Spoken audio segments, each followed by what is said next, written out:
Hi అందరికీ welcome back to my channel. ఈ వీడియోలో నేను మరొక మెలికల ముగ్గు చూపించబోతున్నాను. 7 చుక్కలు సరి చుక్క ఒకటి వచ్చే వరకు.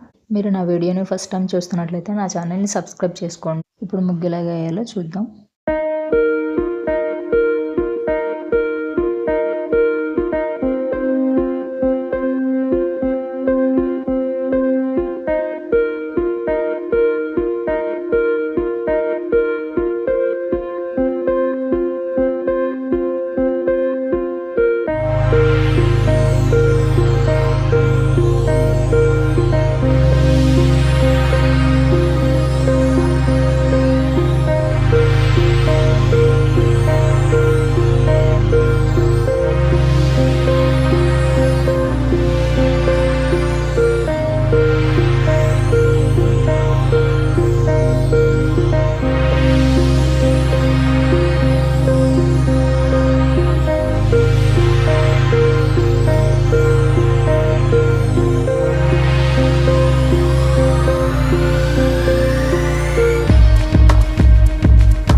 ఈ వీడియో మీకు నచ్చితే లైక్ చేసి షేర్ చేయండి, అలాగే కామెంట్ చేయండి. మరిన్ని వీడియోస్ కోసం నా ఛానల్ని సబ్స్క్రైబ్ చేసుకోండి. నా ఛానల్లో ఇంకా ముగ్గులు వీడియోస్ కూడా ఉన్నాయి, చూడండి. Thank you for watching the video.